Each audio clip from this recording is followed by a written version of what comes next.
जय हिंद साथियों, स्वागत है आप सभी का आपके अपने YouTube चैनल ज्ञान गुरुजी क्लासेज में। आज के इस वीडियो में हम हिंदी साहित्य के 150 महत्वपूर्ण प्रश्नों पर चर्चा करेंगे। ये सभी प्रश्न सिलेक्टेड है और बार बार किसी न किसी एग्जाम में आया हुआ है। तो दोस्तों, अगर आप चैनल पर नए हैं तो चैनल को जरूर सब्सक्राइब कर ले तथा बेल आइकन को प्रेस कर ले ताकि आने वाले वीडियो का नोटिफिकेशन आपके पास सबसे पहले पहुंचे। तो चलिए दोस्तों, देरी न करते हुए हम लोग प्रश्न की ओर चलते हैं। और पहला प्रश्न है, रामचंद्र शुक्ल ने हिंदी साहित्य के आधुनिक काल को क्या कहा है? आपका प्रश्न है, रामचंद्र शुक्ल ने हिंदी साहित्य के आधुनिक काल को क्या कहा है? आपका सही उत्तर होगा दोस्तों डी, गद्य काल। रामचंद्र शुक्ल ने हिंदी साहित्य के आधुनिक काल को गद्य काल कहा है। दोस्तों, यहाँ पर एक और प्रश्न एग्जाम में पूछा जाता है कि हिंदी साहित्य के आधुनिक काल को पुनर्जागरण काल किसने कहा है? हिंदी साहित्य के आधुनिक काल को पुनर्जागरण काल डॉक्टर बच्चन ने कहा है। आप लोग याद रखेंगे, हिंदी साहित्य के आधुनिक काल को पुनर्जागरण काल डॉक्टर बच्चन ने कहा है। अगला प्रश्न है, हिंदी साहित्य के इतिहास में उत्तर मध्य काल का अभिप्राय किस काल से है? आपको बताना है कि हिंदी साहित्य के इतिहास में उत्तर मध्य काल का अभिप्राय किस काल से है। सही उत्तर होगा बी, रीतिकाल।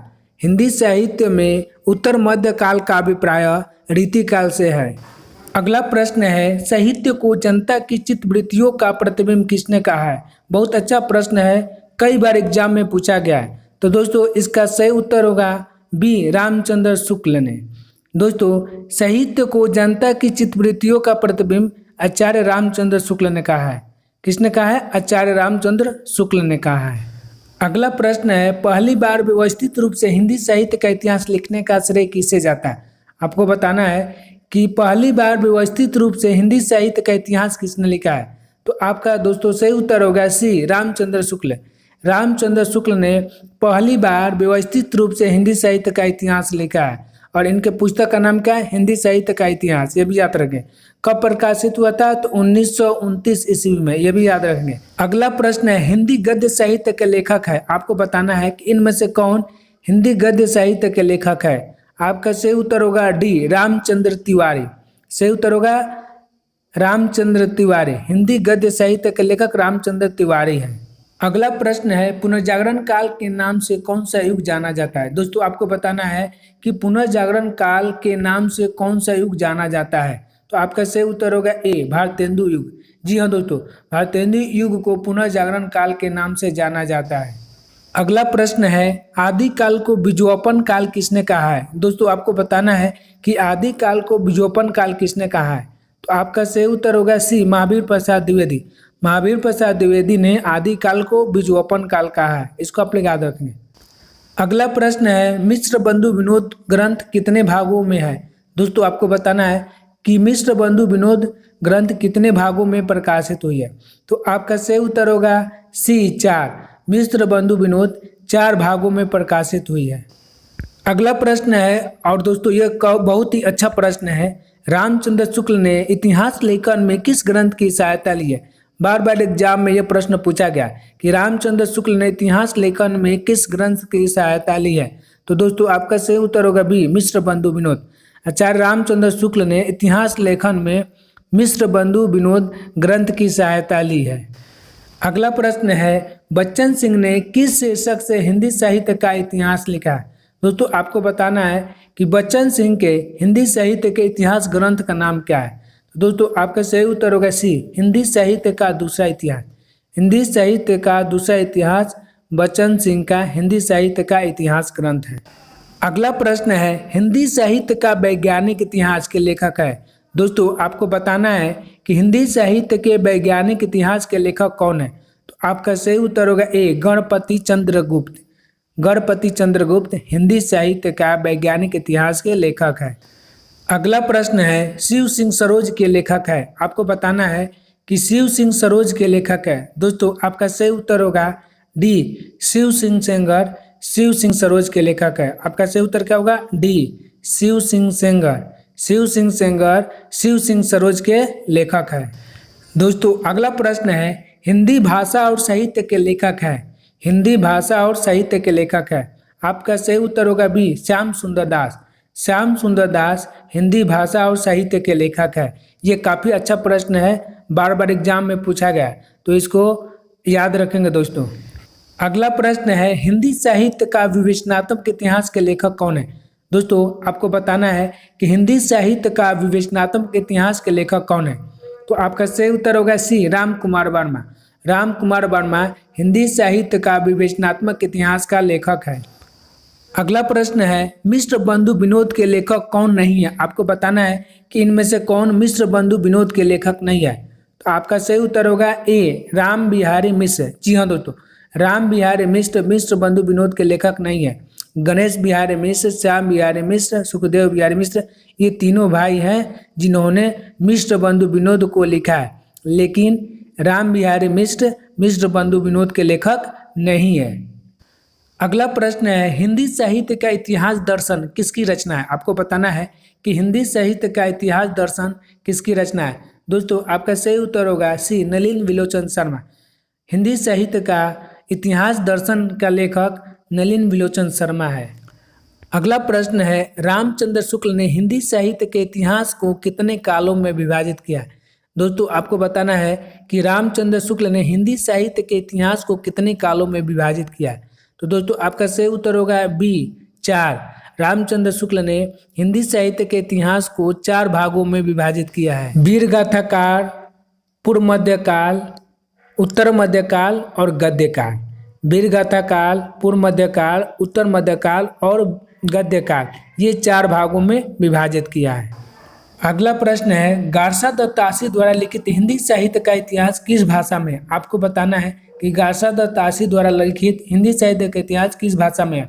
दोस्तों काफ़ी अच्छा प्रश्न है और कई बार स्टेट के एग्जाम में यह प्रश्न पूछा भी गया है। तो इसका सही उत्तर क्या होगा, सी, फ्रेंच, है ना। गारसा दत्तासी ने हिंदी साहित्य का इतिहास फ्रेंच भाषा में लिखा है और इनके ग्रंथ का नाम है इस्तवार द ला लिटरेचर एंड हिंदुस्तानी।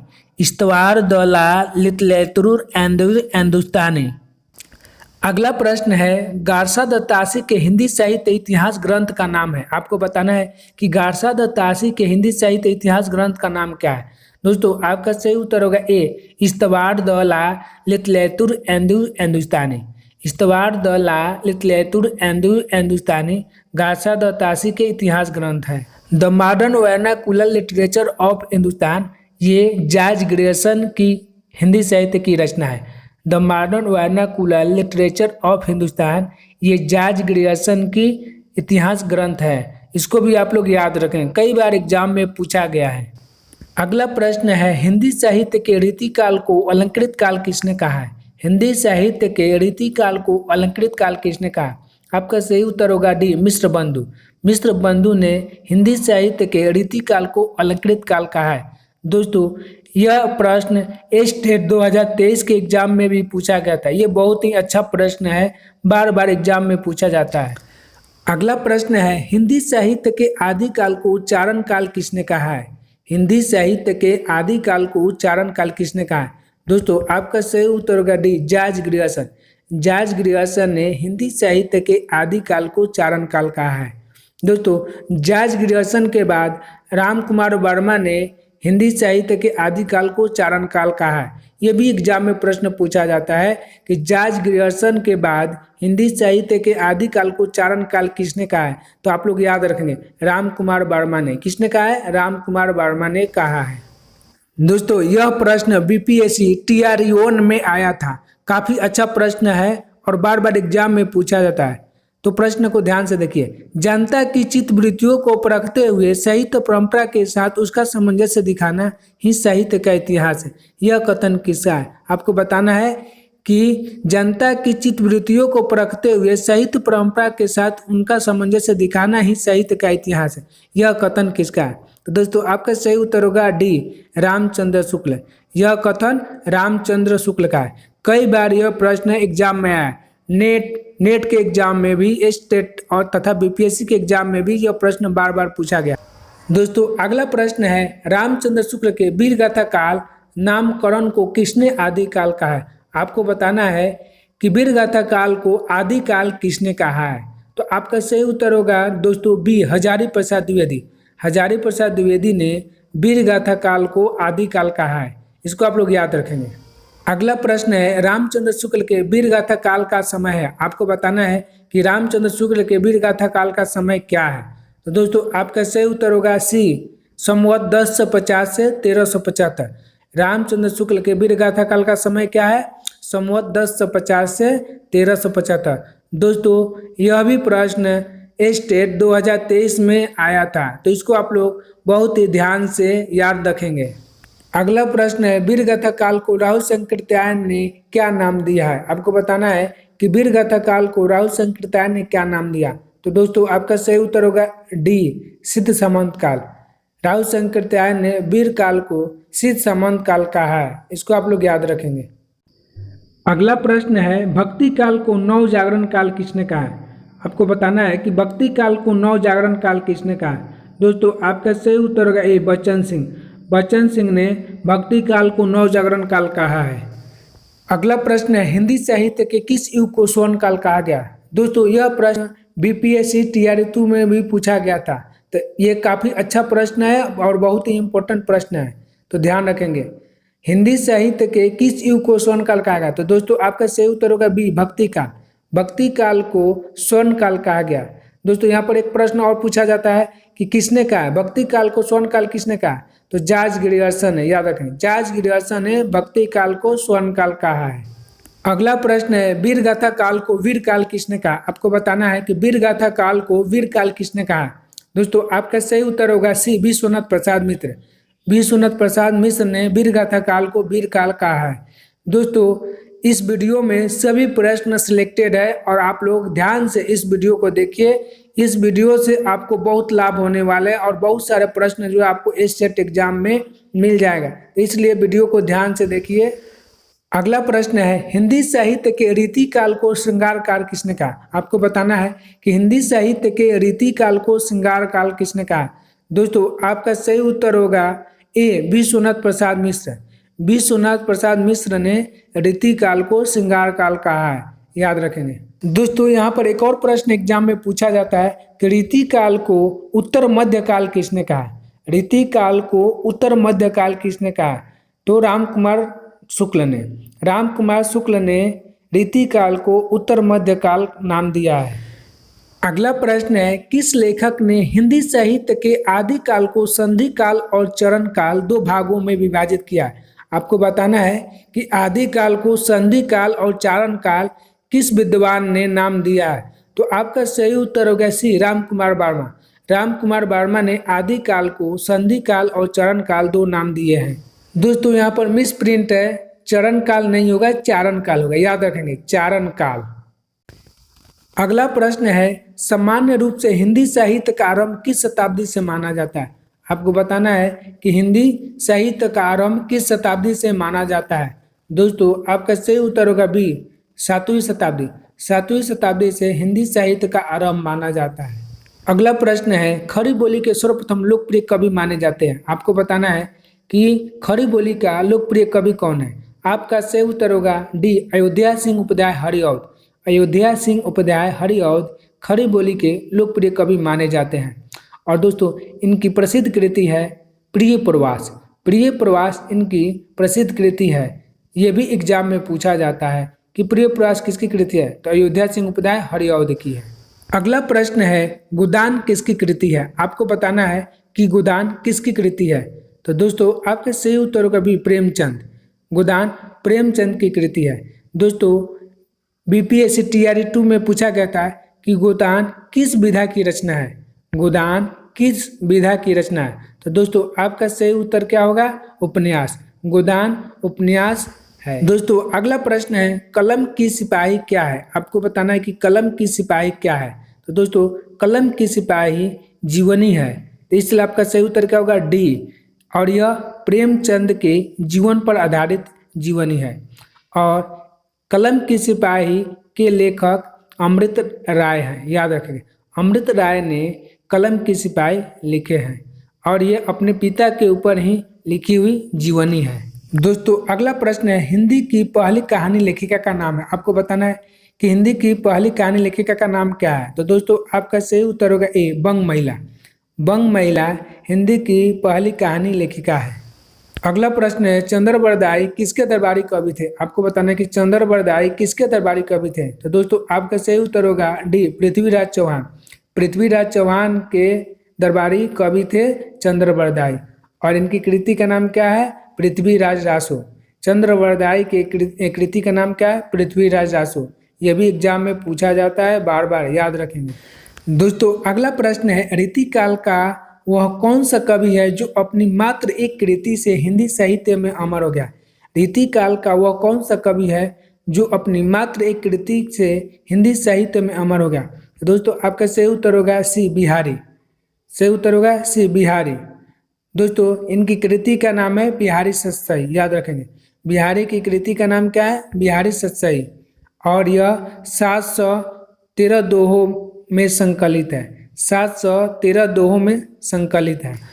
दोस्तों अगला प्रश्न है, ज्ञान मार्गी शाखा के कवियों को किस नाम से पुकारा जाता है? आपको बताना है कि ज्ञान मार्गी शाखा के कवियों को किस नाम से जाना जाता है।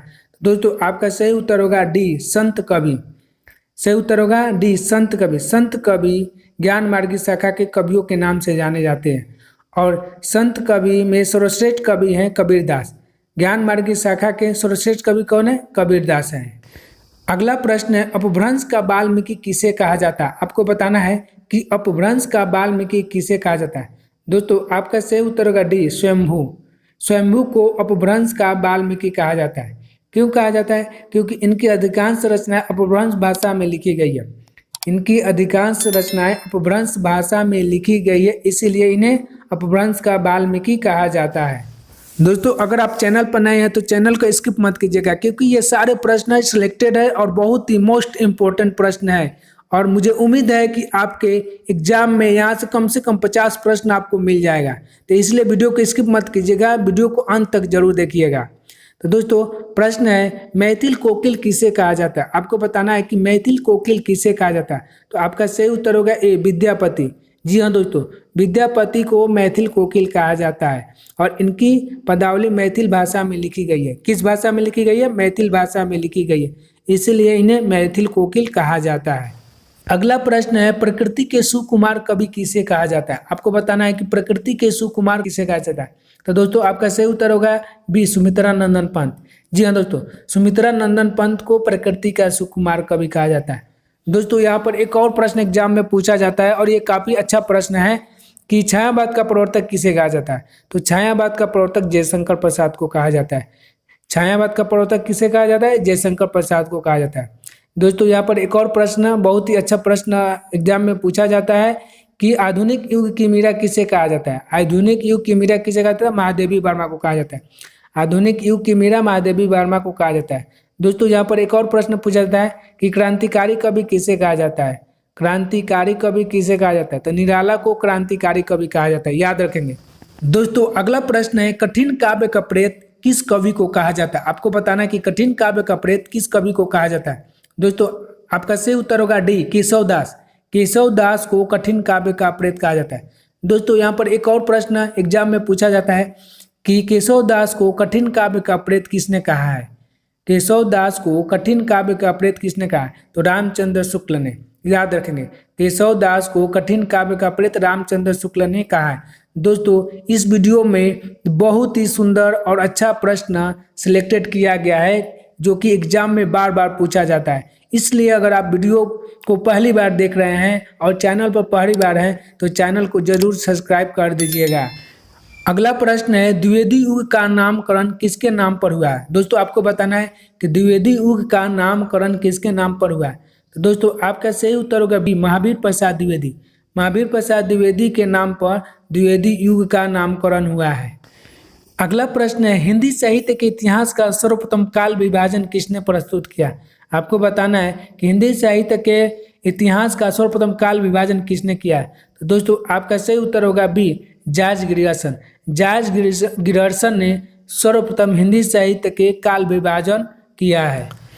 अगला प्रश्न है, एक भारतीय आत्मा किसे कहा जाता है?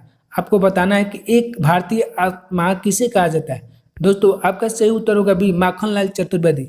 माखनलाल चतुर्वेदी को एक भारतीय आत्मा कहा जाता है। दोस्तों अगला प्रश्न है, कथा सम्राट किसे कहा जाता है? कथा सम्राट किसे कहा जाता है? तो दोस्तों आपका सही उत्तर होगा ए प्रेमचंद। प्रेमचंद को कथा सम्राट कहा जाता है क्योंकि इन्होंने 300 से अधिक कहानियां और लगभग 12 से अधिक उपन्यास लिखे हैं। इसी कारण से इन्हें कथा सम्राट कहा जाता है। 300 से अधिक कहानियां और लगभग 12 से अधिक उपन्यास लिखने के कारण ही प्रेमचंद को कथा सम्राट कहा जाता है। अगला प्रश्न है, वीरों का कैसा हो बसंत कविता के रचयिता है? आपको बताना है कि वीरों का कैसा हो बसंत कविता के रचयिता है। तो दोस्तों आपका सही उत्तर होगा बी सुभद्रा कुमारी चौहान। सुभद्रा कुमारी चौहान वीरों का कैसा हो बसंत के रचयिता है। अगला प्रश्न है, ईदगाह कहानी के रचयिता आपको बताना है कि इसमें से किसने ईदगाह कहानी को लिखा है। तो दोस्तों आपका सही उत्तर होगा ए प्रेमचंद। ईदगाह कहानी के लेखक कौन है? प्रेमचंद है। अगला प्रश्न है कि विद्यापति की पदावली की भाषा क्या है? दोस्तों आपको बताना है कि विद्यापति की पदावली की भाषा क्या है। आपका सही उत्तर होगा ए मैथिली। इसी कारण से इन्हें मैथिल कोकिल कहा जाता है। इसी कारण से विद्यापति को मैथिल कोकिल कहा जाता है क्योंकि इनकी पदावली की भाषा क्या है? मैथिली है। इसलिए आपका सही उत्तर क्या होगा? ए। अगला प्रश्न है कि फणीश्वर नाथ रेणु किस प्रदेश के रहने वाले थे? फणीश्वर नाथ रेणु किस प्रदेश के रहने वाले थे? बहुत ही अच्छा प्रश्न है दोस्तों। तो ये सही उत्तर होगा बी बिहार। फणीश्वर नाथ रेणु बिहार के रहने वाले थे। अगला प्रश्न है, चांद का मुंह टेढ़ा है काव्य का रचयिता। आपको बताना है कि चांद का मुंह टेढ़ा है काव्य का रचयिता कौन है। तो दोस्तों आपका सही उत्तर होगा सी गजानन माधव मुक्तिबोध। गजानन माधव मुक्तिबोध चांद का मुंह टेढ़ा है काव्य के रचयिता है। दोस्तों अगला प्रश्न है, यामा के रचयिता। आपको बताना है कि यामा के रचयिता है। आपका सही उत्तर होगा सी महादेवी वर्मा। महादेवी वर्मा यामा का रचयिता है। दोस्तों ये काफ़ी अच्छा प्रश्न है और यहाँ पर एक और अच्छा प्रश्न बन रहा है कि महादेवी वर्मा को किस कृति पर ज्ञानपीठ पुरस्कार मिला था। तो यामा पर, याद रखें, महादेवी वर्मा को यामा पर ज्ञानपीठ पुरस्कार प्राप्त हुआ था। अगला प्रश्न है, भिक्षुक कविता के रचयिता है। भिक्षुक कविता के रचयिता है। आपका सही उत्तर होगा डी निराला। भिक्षुक कविता का रचयिता कौन है? निराला है, जिनका पूरा नाम सूर्यकांत त्रिपाठी निराला है। निराला का पूरा नाम क्या है? सूर्यकांत त्रिपाठी निराला। अगला प्रश्न है, आत्मजयी के रचयिता है। आपको बताना है कि आत्मजयी के रचयिता है। आपका सही उत्तर होगा सी कुंवर नारायण। कुंवर नारायण आत्मजयी के रचयिता है। अगला प्रश्न है, प्रेम पचीसी कहानी संग्रह के रचनाकार है। प्रेम पचीसी कहानी संग्रह के रचनाकार। आपका सही उत्तर होगा ए प्रेमचंद। प्रेमचंद प्रेम पचीसी कहानी संग्रह के रचनाकार है। अगला प्रश्न है, ज्ञानपीठ पुरस्कार किस क्षेत्र में दिया जाता है? ज्ञानपीठ पुरस्कार किस क्षेत्र में दिया जाता है? आपका सही उत्तर होगा डी साहित्य। साहित्य के क्षेत्र में ज्ञानपीठ पुरस्कार दिया जाता है। अगला प्रश्न है, संसद से सड़क तक काव्य के रचनाकार है। संसद से सड़क तक काव्य के रचनाकार है। आपका सही उत्तर होगा बी सुदामा पांडे धूमिल। सही उत्तर होगा बी सुदामा पांडे धूमिल संसद से सड़क तक के रचनाकार है। अगला प्रश्न है, रंगभूमि उपन्यास के रचनाकार है। आपको बताना है कि इनमें से कौन रंगभूमि उपन्यास के रचनाकार है। दोस्तों आपका सही उत्तर होगा सी प्रेमचंद। प्रेमचंद रंगभूमि उपन्यास के रचनाकार हैं। अगला प्रश्न है, त्याग पत्र उपन्यास किसकी रचना है? बहुत ही अच्छा प्रश्न है दोस्तों, एग्जाम में बार बार पूछा जाता है। त्याग पत्र उपन्यास किसकी रचना है? तो दोस्तों आपका सही उत्तर होगा बी जैनेन्द्र कुमार। त्याग पत्र जैनेन्द्र कुमार की रचना है। अगला प्रश्न है, प्रेम सागर के लेखक है। आपको बताना है कि इनमें से कौन प्रेम सागर के लेखक है। आपका सही उत्तर होगा बी लल्लू लाल। लल्लू लाल प्रेम सागर के रचनाकार हैं। अगला प्रश्न है, तुलसीदास ने अपनी रचनाओं में किसका वर्णन किया है? तुलसीदास ने अपनी रचनाओं में किसका वर्णन किया है? आपका सही उत्तर होगा सी राम। तुलसीदास ने अपनी रचनाओं में राम का वर्णन किया है। अगला प्रश्न है, महाभोज रचना की प्रधान समस्या क्या है? महाभोज रचना की प्रधान समस्या क्या है? दोस्तों आपका सही उत्तर होगा सी राजनीतिक समस्या। महाभोज में राजनीतिक समस्या को दिखाया गया और यह मनु भंडारी की रचना है। किसकी रचना है? मनु भंडारी की रचना है। अगला प्रश्न है, रामचरितमानस की भाषा क्या है? रामचरितमानस की भाषा क्या है? दोस्तों आपका सही उत्तर होगा डी अवधि। रामचरितमानस की भाषा अवधि है। और इसमें कितने कांड है, ये भी प्रश्न एग्जाम में बार बार पूछा जाता है कि रामचरितमानस कितने कांडों में लिखा गया? तो 7, याद रखें, रामचरितमानस 7 कांडों में लिखा गया। अगला प्रश्न है, अष्टछाप के सर्वश्रेष्ठ भक्त कवि है। आपको बताना है कि अष्टछाप के सर्वश्रेष्ठ भक्त कवि कौन है इनमें से। तो आपका सही उत्तर होगा दोस्तों बी सूरदास। सूरदास अष्टछाप के सर्वश्रेष्ठ भक्त कवि है। अगला प्रश्न है, कामायनी किस प्रकार का ग्रंथ है? कामायनी किस प्रकार का ग्रंथ है? आपका सही उत्तर होगा सी, महाकाव्य, प्रबंध काव्य। जी हाँ दोस्तों, महाकाव्य को प्रबंध काव्य भी कहते हैं। और यह किसकी रचना है? तो यह जयशंकर प्रसाद की रचना, याद रखें, कामायनी जयशंकर प्रसाद की रचना है। अगला प्रश्न है, सूरदास के गुरु कौन थे? आपको बताना है कि इनमें से सूरदास के गुरु कौन थे? आपका सही उत्तर होगा डी, वल्लभाचार्य। वल्लभाचार्य सूरदास के गुरु थे। अगला प्रश्न है, गागर में सागर भरने का कार्य किस कवि ने किया है? गागर में सागर भरने का कार्य किस कवि ने किया है? दोस्तों आपका सही उत्तर होगा ए, बिहारी। दोस्तों यह प्रश्न बीपीएससी TRE 2 में भी पूछा गया था, है ना, कि गागर में सागर भरने का कार्य किस कवि ने किया है? तो बिहारी ने किया है। अगला प्रश्न है, निराला को कैसा कवि माना जाता है? निराला को कैसा कवि माना जाता है? दोस्तों आपका सही उत्तर होगा बी, क्रांतिकारी। निराला को क्रांतिकारी कवि माना जाता है। अगला प्रश्न है, आत्मनिर्भरता निबंध के रचनाकार हैं? आपको बताना है कि आत्मनिर्भरता निबंध के रचनाकार है। आपका सही उत्तर होगा बी, बालकृष्ण भट्ट। बालकृष्ण भट्ट आत्मनिर्भरता निबंध के रचनाकार हैं। अगला प्रश्न है, हिंदी गद्य का जन्मदाता किसको माना जाता है? हिंदी गद्य का जन्मदाता किसको माना जाता है? दोस्तों आपका सही उत्तर होगा सी, भारतेंदु हरिश्चंद्र। जी हाँ दोस्तों, भारतेंदु हरिश्चंद्र को हिंदी गद्य का जन्मदाता माना जाता है। अगला प्रश्न है कि इनमें से किस काल को स्वर्ण काल कहा जाता है? आपको बताना है कि इनमें से किस काल को स्वर्ण काल कहा जाता है। आपका सही उत्तर होगा बी, भक्ति काल। जी हाँ दोस्तों, भक्ति काल को स्वर्ण काल कहा जाता है। भक्ति काल को स्वर्ण काल किसने कहा है? तो जॉर्ज ग्रियर्सन ने, याद रखें, जॉर्ज ग्रियर्सन ने भक्ति काल को स्वर्ण काल कहा है। अगला प्रश्न है, राग दरबारी उपन्यास के रचयिता? आपको बताना है कि राग दरबारी उपन्यास के रचयिता है। आपका सही उत्तर होगा बी, श्रीलाल शुक्ल। सही उत्तर होगा बी, श्रीलाल शुक्ल राग दरबारी उपन्यास के रचयिता है। अगला प्रश्न है, बिहारी किस राजा के दरबारी कवि थे? बिहारी किस राजा के दरबारी कवि थे? आपका सही उत्तर होगा सी, राजा जय सिंह। राजा जय सिंह के दरबारी कवि थे बिहारी। अगला प्रश्न है, ध्रुव स्वामिनी नाटक के रचयिता है? बहुत ही अच्छा प्रश्न है दोस्तों। ध्रुव स्वामिनी नाटक के रचयिता है। आपका सही उत्तर होगा सी, जयशंकर प्रसाद। जयशंकर प्रसाद ध्रुव स्वामिनी नाटक के रचयिता है। दोस्तों यह प्रश्न बार बार एग्जाम में पूछा जाता है, हाँ, तो इस पर आप लोग खास ध्यान देंगे। अगला प्रश्न है, पूस की रात कहानी के रचनाकार? आपको बताना है कि पूस की रात कहानी के रचनाकार है। आपका सही उत्तर होगा ए, प्रेमचंद। पूस की रात कहानी के रचनाकार प्रेमचंद है। अगला प्रश्न है, संस्कृति के 4 अध्याय किसकी रचना है? आपको बताना है कि संस्कृति के 4 अध्याय किसकी रचना है। दोस्तों आपका सही उत्तर होगा ए, रामधारी सिंह दिनकर। दोस्तों इसी कृति पर रामधारी सिंह दिनकर को साहित्य अकादमी पुरस्कार मिला।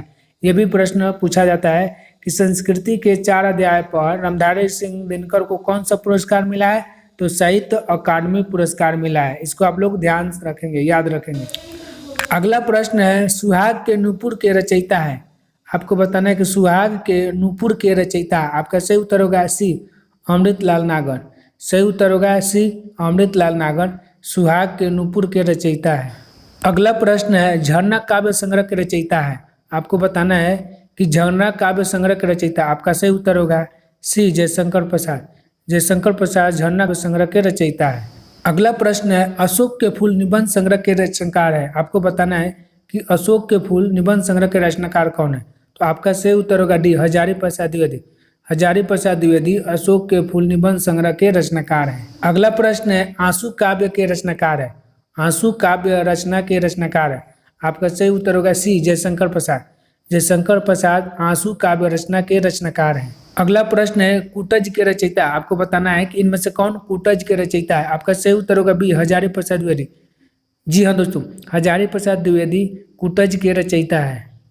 अगला प्रश्न है, रानी केतकी की कहानी के रचयिता है? आपको बताना है कि रानी केतकी की कहानी के रचयिता है। आपका सही उत्तर होगा डी, इंसा अल्लाह खान। सही उत्तर क्या होगा? डी, इंसा अल्लाह खान रानी केतकी की कहानी के रचयिता है। अगला प्रश्न है, आपका बंटी रचना की प्रधान समस्या? आपका बंटी उपन्यास रचना की प्रधान समस्या क्या है? तो दोस्तों आपका सही उत्तर होगा डी, तलाक से जुड़ी बाल समस्या। आपका बंटी रचना में तलाक से जुड़ी बाल समस्या को दिखाया गया। अगला प्रश्न है रसिक प्रिया के रचयिता। आपको बताना है कि रसिक प्रिया के रचयिता कौन है। आपका सही उत्तर होगा डी केशव दास। केशव दास रसिक प्रिया के रचयिता। दोस्तों एक और यहाँ पर इम्पोर्टेंट प्रश्न बताया कि रामचंद्रिका किसकी कृति है। रामचंद्रिका किसकी कृति है, तो केशव दास की है, याद रखेंगे, बहुत ही इम्पोर्टेंट प्रश्न है। अगला प्रश्न है शिव शंभु के चिट्ठे से संबंधित रचनाकार है। शिव शंभु के चिट्ठे से संबंधित रचनाकार है। दोस्तों आपका सही उत्तर होगा डी बाल मुकुंद गुप्त। सही उत्तर होगा डी बाल मुकुंद गुप्त शिव शंभु के चिट्ठे से संबंधित रचनाकार है। अगला प्रश्न है भूषण किस रस के कवि है। आपको बताना है कि भूषण किस रस के कवि है। दोस्तों आपका सही उत्तर होगा सी वीर रस। भूषण वीर रस के कवि हैं। दोस्तों अगला प्रश्न है रामचरितमानस में कितने कांड है। रामचरितमानस में कितने कांड है। दोस्तों आपका सही उत्तर होगा सी 7। रामचरितमानस में 7 कांड है। दोस्तों ये प्रश्न बीपीएससी टीआरई 2 में आया था, तो ये प्रश्न काफ़ी इम्पोर्टेंट है, इसको आप लोग याद रखेंगे। अगला प्रश्न है हिंदी का आदि कवि किसे माना जाता है। हिंदी का आदि कवि किसे माना जाता है। दोस्तों आपका सही उत्तर होगा बी सरहप्पा। हिंदी का आदि कवि सरहप्पा को माना जाता है। अगला प्रश्न है निर्गुण भक्ति काव्य का प्रमुख कवि है। आपको बताना है कि इनमें से कौन निर्गुण भक्ति काव्य का प्रमुख कवि है। दोस्तों आपका सही उत्तर होगा सी कबीरदास। जी हाँ दोस्तों, कबीरदास निर्गुण भक्ति काव्य धारा के प्रमुख कवि हैं। अगला प्रश्न है पद्मावत किसकी रचना है। आपको बताना है कि पद्मावत किसकी रचना है। दोस्तों आपका सही उत्तर होगा डी जयसी। पद्मावत जयसी की रचना है। अगला प्रश्न है तितली किसकी रचना है। आपको बताना है कि तितली किसकी रचना है। दोस्तों आपका सही उत्तर होगा ए जयशंकर प्रसाद। तितली जयशंकर प्रसाद की रचना है। अगला प्रश्न है श्रद्धा किस कृति की नायिका है। आपको बताना है कि श्रद्धा किस कृति की नायिका है। दोस्तों आपका सही उत्तर होगा ए कमायनी। श्रद्धा कमायनी की नायिका है और कमायनी के लेखक कौन है दोस्तों, जयशंकर प्रसाद। और कमायनी एक प्रबंध काव्य है, याद रखेंगे, कमायनी एक प्रबंध काव्य है और इसका प्रकाशन वर्ष 1936 है। अगला प्रश्न है प्रगतिवाद उपयोगिता का दूसरा नाम है। प्रगतिवाद उपयोगितावाद का दूसरा नाम है, यह कथन किसका। आपको बताना है। दोस्तों आपका सही उत्तर होगा सी नंद दुलारा वाजपेयी। प्रगतिवाद उपयोगितावाद का दूसरा नाम है, यह कथन नंद दुलारा वाजपेयी का है। अगला प्रश्न है छायावाद के प्रवर्तक का नाम है। आपको बताना है कि इनमें से कौन छायावाद के प्रवर्तक है। दोस्तों आपका सही उत्तर होगा डी जयशंकर प्रसाद। जी हाँ दोस्तों, जयशंकर प्रसाद को छायावाद का प्रवर्तक माना जाता है, याद रखेंगे। अगला प्रश्न है रामधारी सिंह दिनकर को किस साहित्य पर भारतीय ज्ञानपीठ पुरस्कार प्राप्त हुआ है। आपको बताना है कि रामधारी सिंह दिनकर को किस साहित्य पर भारतीय ज्ञानपीठ पुरस्कार प्राप्त हुआ है। दोस्तों आपका सही उत्तर होगा डी उर्वशी। जी हाँ दोस्तों, उर्वशी पर रामधारी सिंह दिनकर को भारतीय ज्ञानपीठ पुरस्कार प्राप्त हुआ है। अगला प्रश्न है प्रेमचंद के अधूरे उपन्यास का नाम है। आपको बताना है कि प्रेमचंद का अधूरे उपन्यास का नाम क्या है।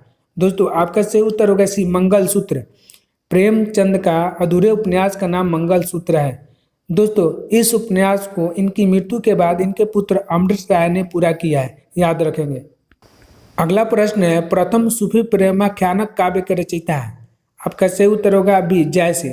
जी हाँ दोस्तों, प्रथम सूफी काव्य प्रेमाख्यानक काव्य के रचयिता मलिक मोहम्मद जायसी है, याद रखें। कौन है, मलिक मोहम्मद जायसी।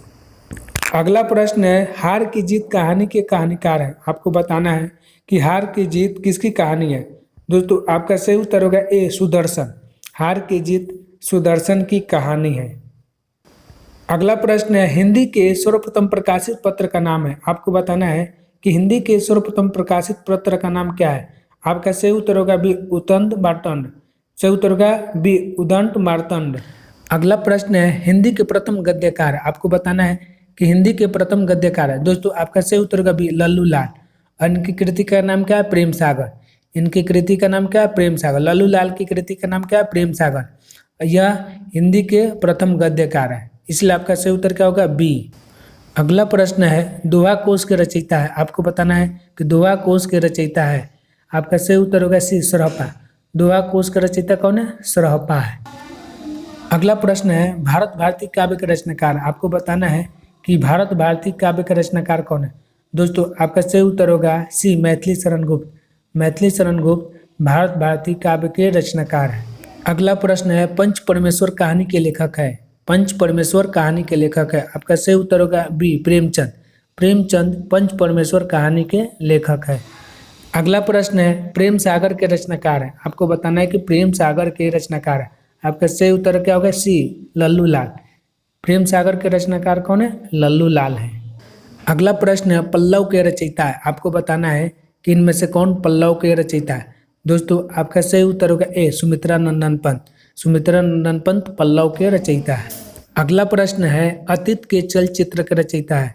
अतीत के चलचित्र के रचयिता, आपका सही उत्तर होगा सी महादेवी वर्मा। सही उत्तर होगा सी महादेवी वर्मा अतीत के चलचित्र के रचयिता। दोस्तों इसी तरह के महत्वपूर्ण वीडियो के लिए चैनल को सब्सक्राइब कर लीजिए तथा वीडियो को लाइक कर अपने दोस्तों को अधिक से अधिक शेयर कीजिए। तब तक के लिए जय हिंद जय भारत।